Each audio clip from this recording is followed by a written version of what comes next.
in. Welcome. I'm E.G. Marshall.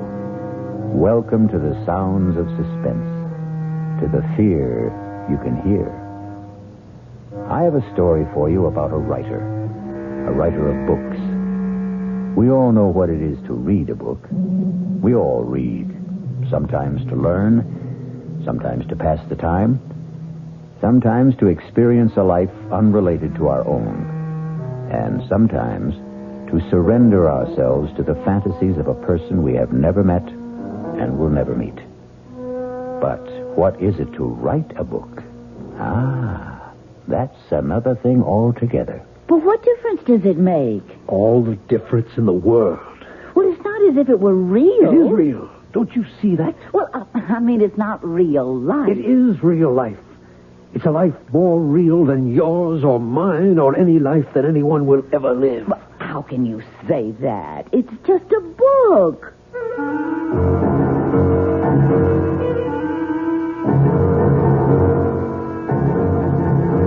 Our mystery drama, 3 Women, was written especially for the Mystery Theater by Elspeth Eric and stars Ruth Ford. It is sponsored in part by Anheuser-Busch Incorporated, brewers of Budweiser. I'll return shortly with Act 1.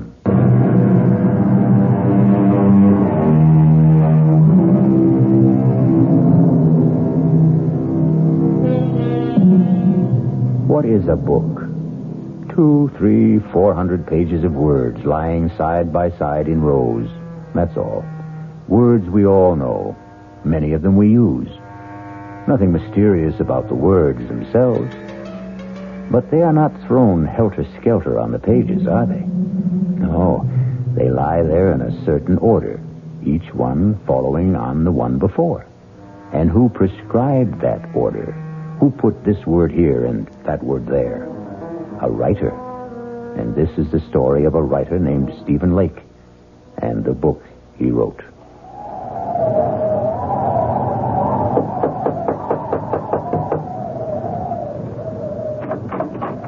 Yes? Does Mr. Lake live here? Yes? Is he home? Yeah, he's home. Could I see him? Well, he's working. Could you tell him, please, it's Mr. Higgins to see him? Higgins? I'm a publisher. Look, could I step inside? It's terribly cold out here. Yeah, I guess so. He really is working, isn't he? I mean, I hear him. His typewriter. You're a publisher, you say? Yes, that's right. If you just tell him... You can go on up. Up? Yeah, up that ladder. That's where he works up there. Oh, thank you. You get to the top, just bang on the trap door. Oh, yes, thank you. Bang hard so he'll hear you. Yes, all right. He heard you. Mr. Lake, I'm Albert Higgins. Albert Higgins. Not from... Yes, from Higgins and Hart. All right to come up the rest of the way? All right. Well, I should say. Can you make it? Can I help you? I think I can. Yes. There we are. I can't believe it. Mr. Albert Higgins. Very same. This where you work? Yes, it's the only place I can get away. I live with my wife and my mother-in-law. That was my mother-in-law who let you in. Well, it's nice and secluded up here anyway. May I take your coat, Mr. Higgins? Oh, thank you. No, actually, I think I'll keep it on. You're cold. Well, it's awfully cold outside. Well, I think it's even colder in here. I get where I don't notice it. You have a stove, I see. Yes, but sometimes I forget to put wood in. Just a second, I'll get it going again. That's a real old Franklin stove, isn't it? Genuine article. I haven't seen a Franklin stove in years. Well, they're great, if you remember to keep them lighted. Please sit down, Mr. Higgins. All right. Well, now, I'd better explain what I'm doing here. I'd sure like to know. My secretary handed me your manuscript just as I was leaving the office for the weekend. We have a little ski lodge up here, my wife and I, right up the road from you, as a matter of fact. Yes, I think maybe I've seen it. Right off Route 7, about a mile north. Yes, that's it. Well, I was coming up by myself, and on the train I read your book. When I got to the lodge, I read it again. I like it a lot. Except for one thing. What's that?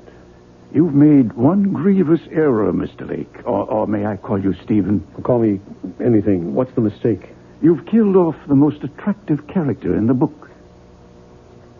You mean Clarissa? You can't do that, my boy. Why, 9/10 of the book's appeal is the charm of that girl. She's another Scarlett O'Hara. You can't spend 200 pages making us fall in love with this marvelous creature and then, poof, just like that, have her die on us, go out of our lives. Well, you just can't do that. But I have to. Well, you don't have to at all, Stephen. You've written a marvelous book. I want to publish it. All I want from you is 10 new pages, the last 10. Write me 10 new pages at the end and let Clarissa live. I can't. Now, Stephen, that isn't asking much. It's everything. I can't do it. She has to die. She has to. Why does she have to die? Because if she doesn't die, I don't know what'll happen to me.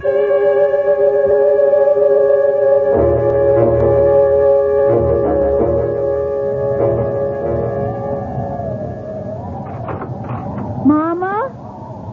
That you, Loretta? It's me. Well, get your boots off.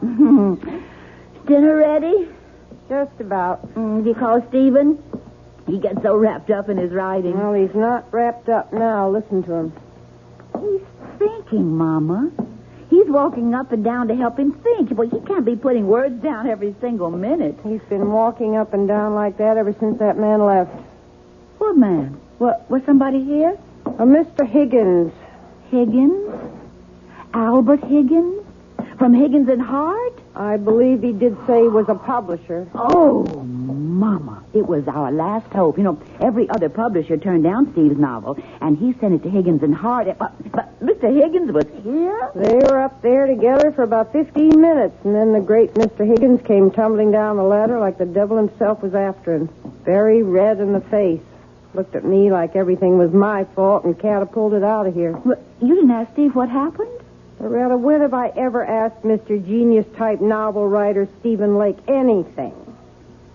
If he feels like telling me, he'll tell me, which he never does. I'm going to find out. Good luck is all I can say. Stephen?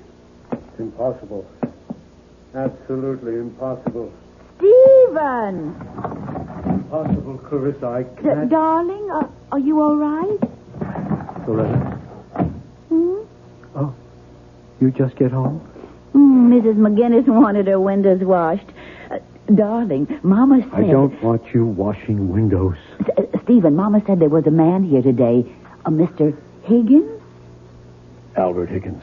He really was here? He has a ski lodge up the road. Well, he didn't just drop in, did he? What did he want? He read my book. He wants to publish it. Oh, Stephen, well, why didn't you say so? He wants me to change it. Well, does he want you to change it a lot? Completely. Oh. Well, would that be a lot of work? The last 10 pages. He wants me to let Clarissa live. Is that all? Oh, Stephen. What do you mean, is that all? Clarissa is supposed to die. It's all been decided. She has to die. I can't let her go on living just to please Mr. Higgins. But it's not just Mr. Higgins. Oh, Stephen, I wasn't going to tell you yet, not for a while. But I can't go on doing housework for other people much longer. I never wanted you to do housework for other people. But pretty soon, I won't be able to. I'm going to have a baby, Stephen. You're not. You must be wrong. Oh, no, I'm not wrong. Not about this. You must be. Well, Stephen, aren't you glad? Just a little bit, and coming right now. What with Mr. Higgins wanting to publish your book, why in the spring we'll both be having babies. You'd be having your book, and I'd be having... I can't let Clarissa live. I can't do it. She has to die. Just the way I wrote it, she has got to die. Stephen, you're frightening me. I'm sorry. What difference would it make if you let Clarissa live? All the difference in the world. It's not as if it were real. It's just a book. It's not just a book. Loretta, I can't talk about it anymore right now. Well, you think about it, won't you? About rewriting it? I'll think about it. Well, Mama says dinner's almost ready. I'll be right down. Well, don't be long. I won't. Clarissa, I can't let you live. Oh, yes, you can, darling. I can't. You can do anything you put your mind to, Stephen. Anything at all. You're such a great man, darling. You can do anything. Absolutely anything at all. You know you can. Mr. Higgins, this is Stephen Lake. I have to see you, sir. No, right away, if that's possible. I'll come to your place. Yes, it's better that way. In an hour. All right, sir. I'll be there. Oh, that's my sweet Stephen. My dear love. My own brilliant boy. My Stephen.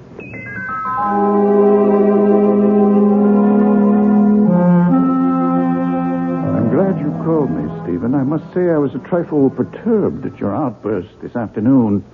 It seemed such a little thing I was asking, to kill off a character like Clarissa in the last 10 pages when you've spent the entire book constructing her magnetic personality. It's not right. I have to do it, sir. But it's cheating, leading your readers up the garden path. I'll tell you something which perhaps I shouldn't, but anyway, I discussed with my wife the possibility of a sequel to this book, using the same central character. Clarissa? It's a shame to waste a character like that on one book. There should be another, and perhaps another. How can we do that if you kill her off at the end of your first book? Mr. Higgins, I've been writing for 7 years steadily. I've never sold anything. 6 years ago, I got married. My wife, Loretta, has been working as a domestic all these years, and her mother goes out every day to do other people's laundry. I haven't brought in 1 red cent in all that time. But now you will. Lots of red cent. The house we're living in, that's an abandoned one-room schoolhouse. We bought it a year ago with every cent we had in the savings bank. $400. At a county auction. The room where I work used to be the place where they stored supplies. We got the Franklin stove from a junkyard. If you want the truth, we stole it. Young risers never have it easy, Stephen. My wife has never complained, never once. She's scrubbed other women's floors. She's washed their dishes and dusted their furniture and scoured their bathtubs and polished their silver. Well, in view of all this, I should think you'd jump at the chance to have your novel published. I do jump at it. I am jumping at it. Only, I can't let Clarissa live. She's got to die 10 pages from the end of the book. But that's unreasonable. Don't you think I wanted her to live? Don't you think I kept her alive as long as I could? You think I wanted to kill her? I had to. I can't for the life of me see why. Because I'd fallen in love with her. Oh, come now, Stephen. Deeply, hopelessly, irrevocably in love. Now, my boy, I've been a publisher a long time. I've talked to dozens of authors. They all fall in love with characters they've created. It happens all the time. Clarissa isn't just a character. Well, of course she is. She didn't exist before you created her, did she? She exists now. Good heavens, man. She came out of your mind. She has no life except the one you gave her. Maybe she did come out of my mind, but now she's got a life of her own. Well, in a manner of speaking, of course she has. And I want to prolong that life, Stephen. I predict great success for Clarissa. And for you. You and Clarissa are one, you might say. No, we are not one. We must never be one. I want her dead. And out of my life. On my word, I can't follow you. Mr. Higgins, if Clarissa is allowed to live, I shall desert my wife. Desert your wife? My wife is going to have a baby. Well, then, why on earth would you desert her? Because I love Clarissa. I love her with the kind of love I never knew existed. A love that has more power over me than I have over myself. I can't fight it. I can't escape it. It haunts my waking hours and my dreams as well. Those last 10 pages of the book weren't easy to write, Mr. Higgins. But I had to write them. I had to free myself somehow from a love that was destroying my soul, my life. I don't think you're quite sane, Stephen. Neither do I. Suppose we were to publish the book as it is. Oh, if only you would. And Clarissa dies. What then? Why then, she'd go back to being a character in a book. And if you let her live? Then I would follow her. My life, my body, even my talent would belong to her. I myself would belong to Clarissa and to her alone.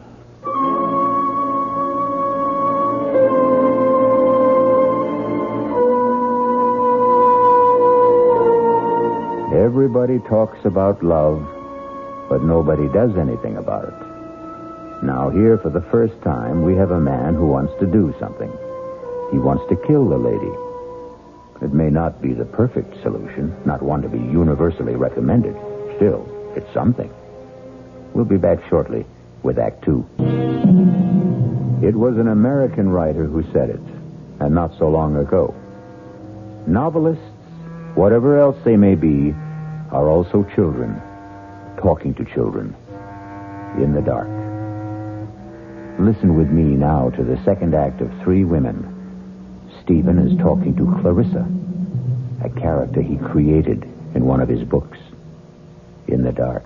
Clarissa, I can't let you go on living. But I want to, Stephen. Of course you want to. We all want to. But I want to so badly, and it's your fault, Stephen.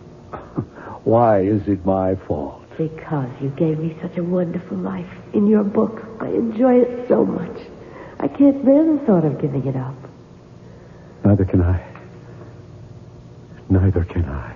To have had a life like that and then to die 10 pages from the end of the book. I know. When the book is published, you'll be dead. I don't see why, Stephen. I really don't. Because till now it's just been you and me and this room and words on paper. But after the book is published... What will it be then? It'll be something that sells for $7.95. $1.50 in the paperback edition. My goodness, you're counting on a big sale, aren't you? Just hoping. But it won't have a big sale if you kill me off, sweetheart. It might. What was that? Who came in? Probably my mother-in-law. She gets home early to get dinner ready. Will she come up here? I don't think so. She hardly ever does. Oh, then let's talk some more about how much you love me. She is coming up here. Oh, bother. Well, we'll talk some more later. I am not going to let you kill me off, Stephen. It's too cruel. Just a minute. All right, to come up. Of course, Mother. Give me your hand. What a place. How do you stand it? I like it. It's cold, too. Your fire's gone out. You been working? Oh, no, not much. Well, what have you been doing? Figuring something out?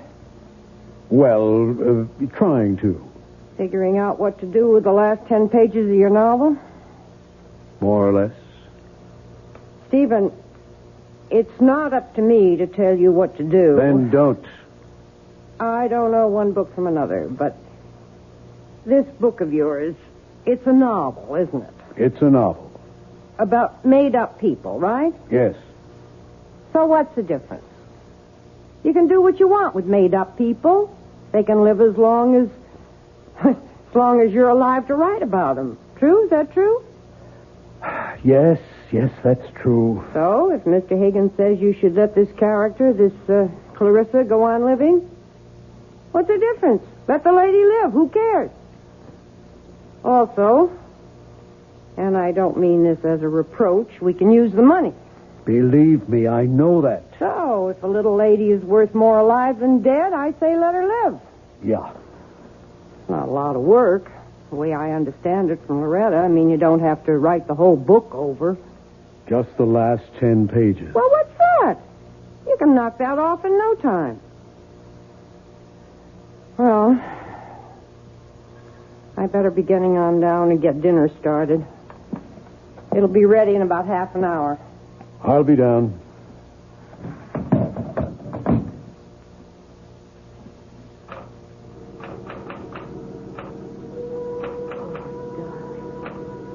Darling, yes. Yes, sweetheart.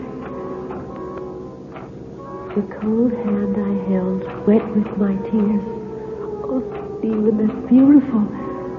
Stirred ever so little. The fingers moved faintly in mine. Oh, Stephen, yes.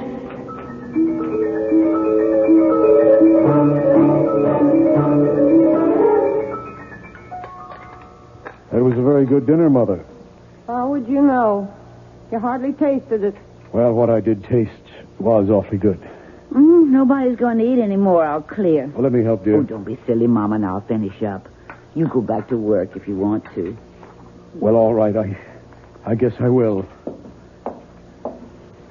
Poor Stephen. He looks awful. He hardly eats anything anymore.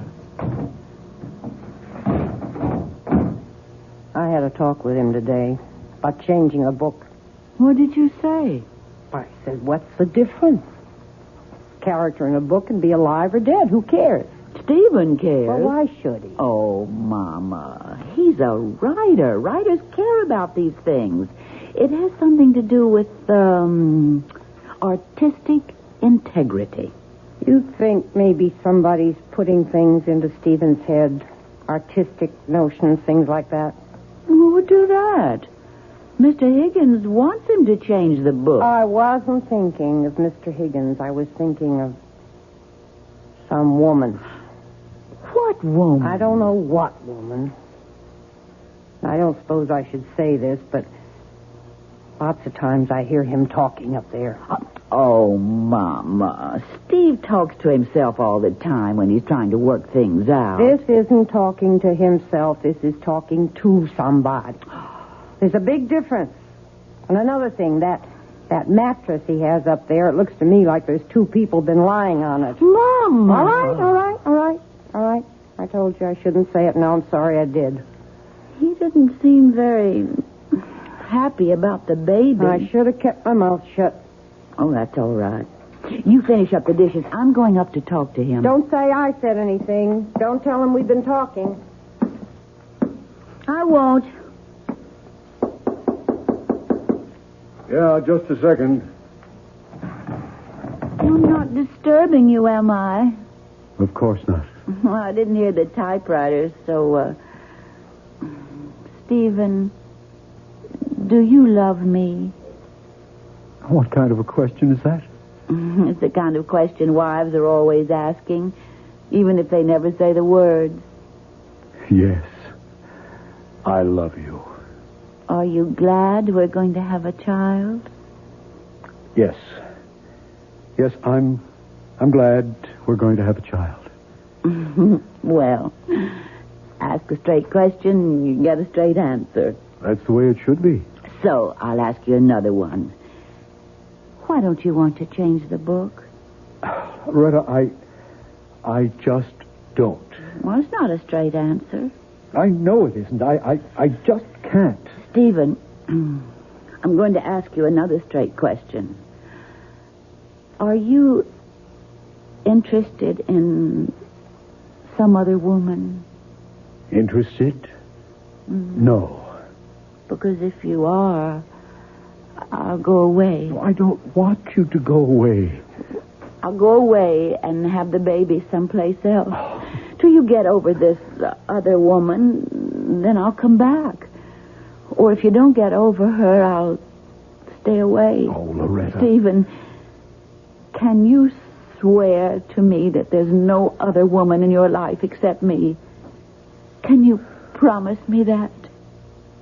Loretta, I swear to you, I promise you that I love you. that I love you, that I want you for my wife for always, for as long as we live. I guess I'll have to be satisfied with that. It's the truth. All right. I'll let you work now. Oh, I thought she'd never leave. Please, Clarissa, I don't feel like talking to you right now. Why didn't you tell her about me? How could I tell her about you? She wouldn't believe me. Nobody would. Darling, you know what I was thinking while Loretta was going on and on about herself and you and the baby she's going to have? I was thinking, why don't I have a baby? Oh, not in this book, of course, but later on in some other book. I'll have this perfectly gorgeous child who'll have my sweet disposition and your marvelous grace. How about that?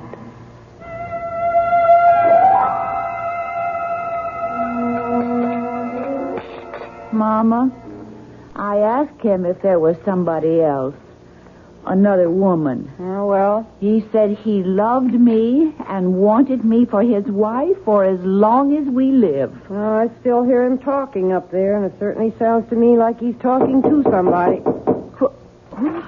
Oh, Mr. Higgins, come in before you freeze to death. Winter's closing in on us. It sure is. How are you, Mr. Higgins? Fine. Fine. I thrive on the cold. Mrs. Lake, your husband's in, I hope. He's up there, working, I guess. Has he talked to you about, about Clarissa, keeping her alive? He just says he doesn't want to. All right to go up and see him? Oh, I'm sure it is. Good luck, Mr. Higgins. Thank you.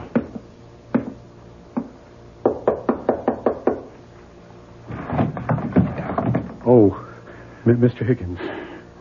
Okay to talk to you for a few minutes, Stephen? I guess so, sure.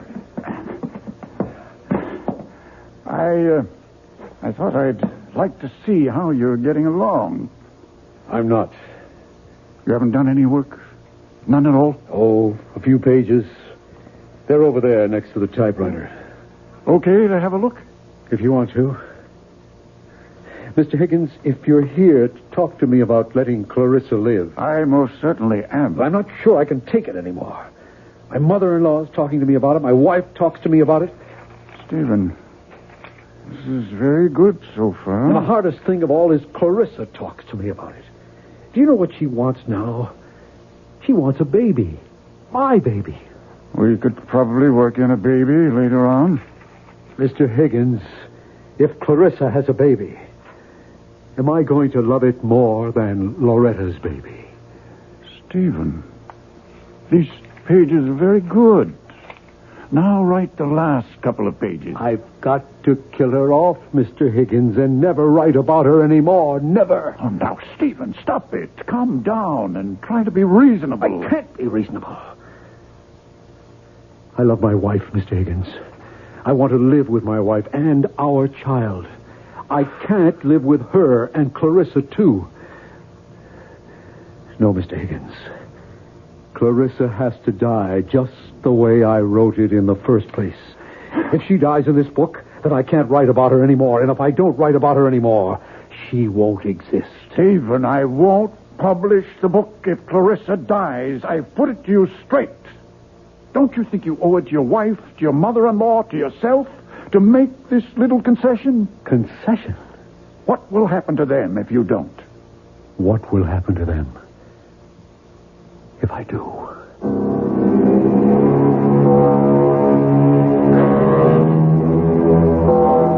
Money is the root of all evil, and killing is certainly evil. Yet, here we have a man who wants to kill and is letting himself be talked out of killing for money. It leaves us with the perplexing question, what is evil? Maybe we'll find out when we return shortly for Act 3. Pity the poor novelist, alone with his thoughts, his visions, his conceits, his fancies, his only solid, substantial companion, his typewriter. Stephen? What is it, Clarissa? Everybody wants me to live except you. I know.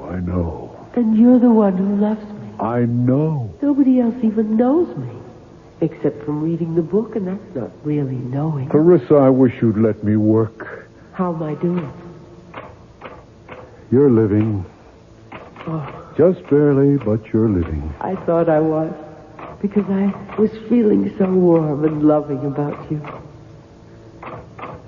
I know the only reason you're keeping me alive is for the money. You can't fool me, Stephen. If there was a way to kill me and still make the money, I bet you'd take it. There ought to be a way. Clarissa, you've given me an idea. Oh, it makes me very happy if I've given you something. You've given me everything. It's about time I gave something back to you. Mr. Higgins, Stephen Lake. Yes, I have an idea. I have to talk to you about it right away. Can I come to your house? Well, that's all right. I have snowshoes. I'll be there in, say, half an hour. Thanks, Mr. Higgins. What kind of an idea have you got? Never you mind. I'm coming with you. I don't want you tagging along. I want to tag along. Where are my snowshoes? Right there. Now, what's this big idea you have to tell Mr. Higgins? None of your business. Is it about me? As a matter of fact, it is. So then it is my business. Stephen, you're not going to kill me off, are you? I thought that was all decided. Are you?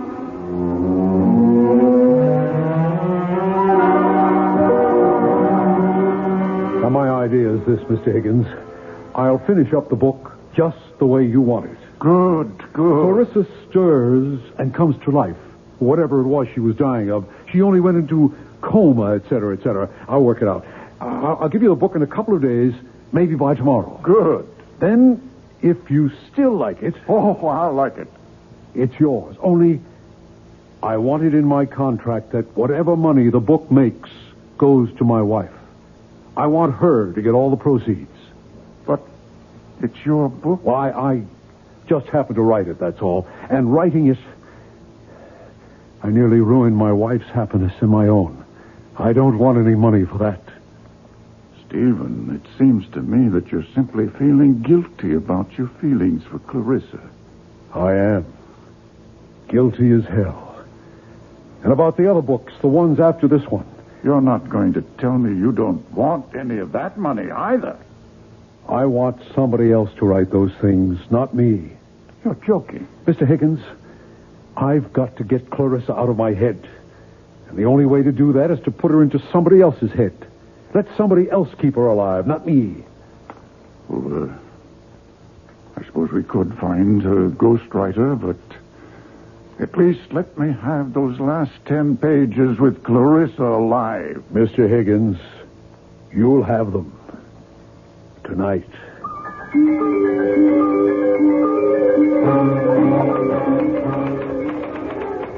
My, you are busy, aren't you? Very. You're working on the new ending to the novel, aren't you? That's right. And I get to live and live and live and live. Clarissa, it's cold in here. Why don't you do something useful, like putting some wood in the stove? I don't know how. You don't know much, do you? Enough. Okay, I'll do it. Make a nice big fire, and then we can sit and talk about what's going to happen next. What do you mean by next? And all the other books, the ones you're going to write after this one. Now blow on this fire, will you? Oh. At least you can do that. Okay. Go on, tell me about the other books. I don't know anything about the other books. Would you like to hear some of my ideas? Not really. Well, that's enough. You can stop blowing. It's caught fire. That feels good. I think the next novel ought to be in Venice. Clarissa, I have made a deal with Mr. Higgins. When I finish these 10 pages, thereby keeping you alive, I shall turn them over to him to replace the original 10. And then I shall write no more books. Well, No more books about you, anyway. But Mr. Higgins thinks I'm wonderful. He wants lots of books about me. He's going to get lots of books about you, but they won't be written by me. But who'll write them? A ghost. A ghost? I don't want to be written by a ghost. I'm part ghost myself. Oh, he'll be a real live man. A ghost writer. That's what they are called in the publishing business. But it won't be you. Definitely not me. But it will be a real live man. Yes. And now, if you'll excuse me, I'd like to get back to work. I wonder, will he be as handsome as you? Handsomer, probably. I wonder, will he love me the way you do? For his sake, I hope not. I wonder, will I love him? Why should you love him? Why not? You never loved me. Oh, that's the way you wrote it. I couldn't love anyone. Except yourself. But he might write me differently, mightn't he? He shouldn't. He should follow the character exactly as I've set it down in the first book. But if he falls in love with me, he might want it changed so I could fall in love with him. It would be so much more convenient for everybody. Clarissa, you wouldn't. Wouldn't what? Fall in love with the ghostwriter. Would you? How should I know? Well, you wouldn't have his child. You wouldn't do that. I think I'll put another piece of wood on the fire. Or would you rather do it? Clarissa, would you have his child? There. Oh, look. That's a nice fire. Lovely. Answer me. Would you have his child? Well, Stephen, if that's the way he writes it, I guess I'll have to. Stephen, what are you doing? Oh, no. You're not going to have his child. No. Stephen. You're going back to where you were in the original.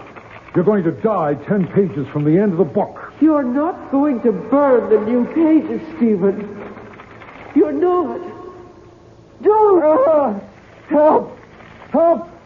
Someone help me! I'm on fire! Help me! The quilt! Get me the quilt, please! Help me!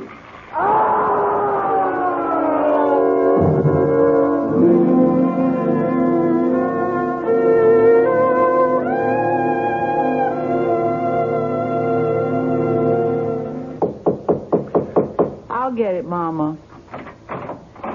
Mrs. Lake. Mr. Higgins. It's Mr. Higgins, Mama. Oh.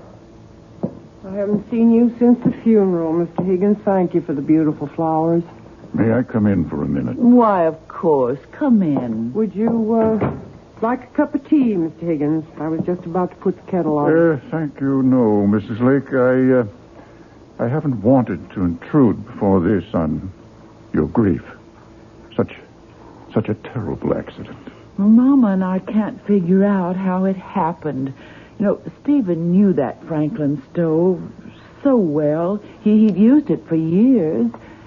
And then... It was like it sort of blew up in his face. Mrs. Lake, he was working on the new ending for the novel when it happened. At least I think he was. Well, I don't know for sure, Mr. Higgins. He promised me I'd have the new pages that same night. He acted as though he couldn't wait to get started. Oh, then I imagine that's what he was doing. Mrs. Lake, would you mind if I'm not intruding? Could I go up and take a look? You see, if I can find them, I can just substitute them for the original last 10 pages, and we can go right to work. I think we might be able to publish the book this spring. Why, that would be wonderful. At least you'd have a little money coming in. Stephen would have liked that. So, is it all right if I take a look? Why, surely. You don't mind if I don't go up there with you? I haven't wanted to somehow since the fire. No, that's quite all right. I'll go up by myself. Trapdoor's not locked, Mr. Higgins.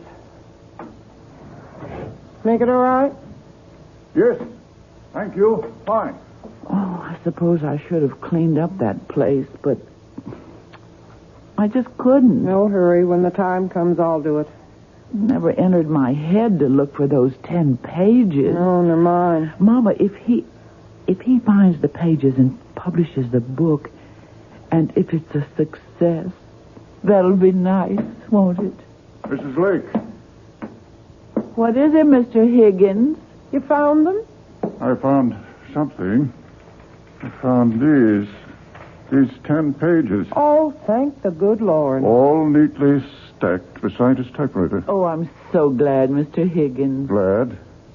Have you read them? Why, no. Well, listen. Lovely, gorgeous Clarissa lifted her beautiful head. She wasn't dead after all. Well? But that's not the way Stephen writes. I could hardly believe my eyes. That creamy complexion was beginning to pinken. Pinken? There's no such word as pinken. My adorable sweetheart had only fainted and wasn't dead at all. My goodness, but I was happy. Now, I ask you... Stephen didn't write that way at all. Nothing like that. And who did? Who did write this awful trash? Mr. Higgins, you don't think that... Well, somebody wrote it. It's typed on his typewriter. You don't suppose it is possible that Stephen went mad and wrote this awful stuff while he was unbalanced? Mr. Higgins, if Stephen was a certified lunatic, he couldn't write 10 pages like those there. Do you want them to keep for any reason? Oh, I don't think so. Well, I'll take them home with me and burn them. Mr. Higgins, does this mean that there won't be any book at all? Why, I hadn't thought... I would so like to have a book of Stephen's published. Tell you what we'll do, Mrs. Lake. We'll go ahead and publish the original version, the one where Clarissa dies. Oh. You say something? No. Sounded like a ghost, kind of.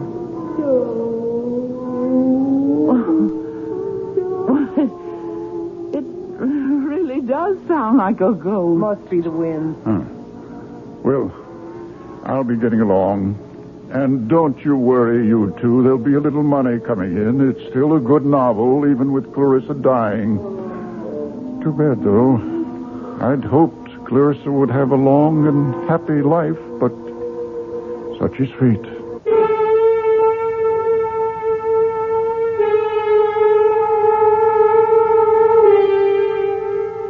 And the moral of the story is... What is the moral of the story? How's this? Lie if you like, but never believe your own lies. Or, the man who fools himself is a fool indeed. Well, something like that. You figure it out. I'll be back shortly. The gift of youth is ours for just a little while.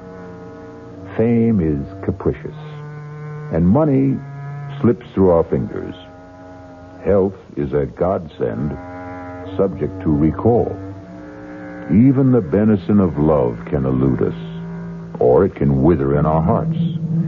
But the blessings of imagination, they belong to us forever and ever. Our cast included Ruth Ford, George Petrie, Elspeth Eric, Joan Loring, and Roger DeCoven. The entire production was under the direction of Hyman Brown.